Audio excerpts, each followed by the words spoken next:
The submersible plunged deeper. The ocean around us grew darker. Strange creatures glowing with an internal light darted past the portholes. They left trails of shimmering bubbles in their wake. Their luminescence painted the water with an eerie, otherworldly beauty. My heart pounded with anticipation. We were nearing the coordinates marked on the ancient map, the coordinates that promised the lost city of Atlantis. The submersible's searchlight pierced the darkness. It revealed a colossal shadow ahead. It was rising from the seabed. My breath caught in my throat. Could this be it? Could this be the legendary city swallowed by the ocean millennia ago? The submersible edged closer. The massive structure slowly came into focus. It was a towering wall. It was made of gigantic, perfectly cut stone blocks. No light penetrated this deep.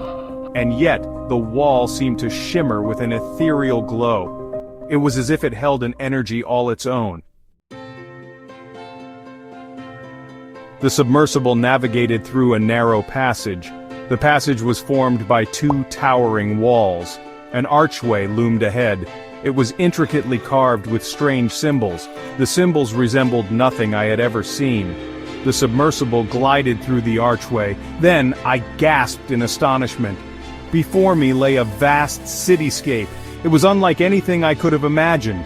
Towers of impossible heights pierced the darkness. They were crafted from a luminous, translucent material that resembled crystal.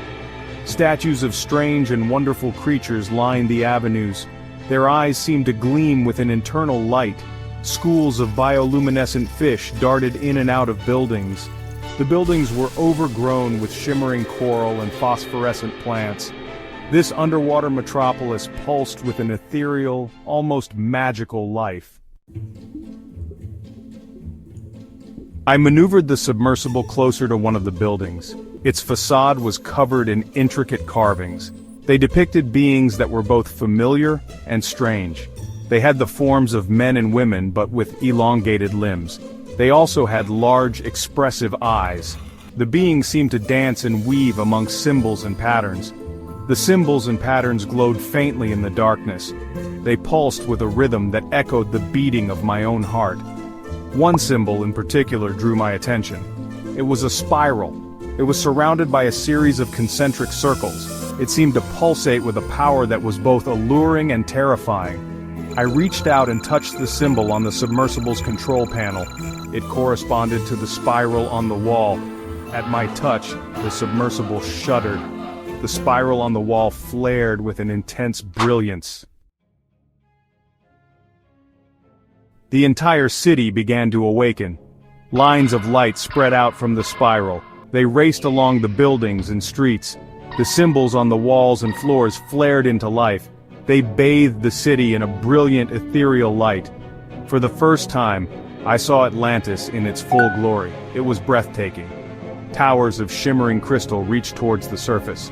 Grand avenues paved with glowing stones stretched out before me.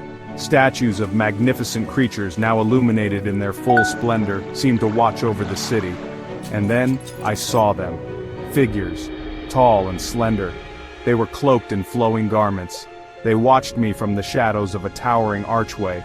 Their eyes, large and luminous, shone with an ancient wisdom.